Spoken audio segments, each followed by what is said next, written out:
Para sa mga estudyanteng may matatayog na pangarap, lahat ay kayang tiisin kahit pa sira-sirang classroom. Ganyan sa isang paaralan sa Benguet na pinapasok ng tubig tuwing umuulan. Kaya ang maagang pamasko ng GMA Kapuso Foundation, 3 matitibay na silid-aralan para sa kanila. Lumang yerong pinantakip sa mga sirang dingding, sirang kisame at inaanay na mga kahoy. Yan ang kalunos-lunos na kondisyon ng ilang silid-aralan sa Kotkot Talabis Elementary School sa Bugyas sa Benguet dahil sa kalumaan.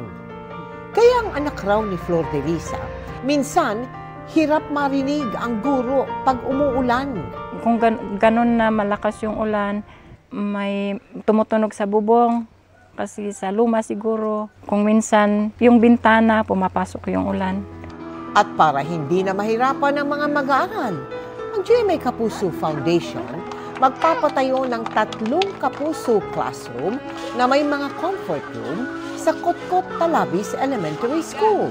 Pinili namin yung mga eskwelahan kasi yan ay nasa Vegetable Farming District ng Benguet. Nababahala talaga kami kasi yung mga bagyo na dumaan dito talagang pinahirapan kayo. At dahil bulubundukin, magpapalagay tayo ng riprap para masiguro ang ligtasan ng mga mag-aaral. Yun yung purpose ng riprap natin sa baba para mapigilan yung pagguho ng ating pundasyon. Kaya rin ito ang hanggang signal number 5 na bagyo at magnitude 8 na lindol. At bilang maagang pamasko, namahagi tayo ng give-a-gift bags para sa kinder hanggang grade 6 na estudyante. Sa mga nais makiisa sa aming mga proyekto, maaari po kayo magdeposito sa aming bank account o magpadala sa Cebuana Luwalier.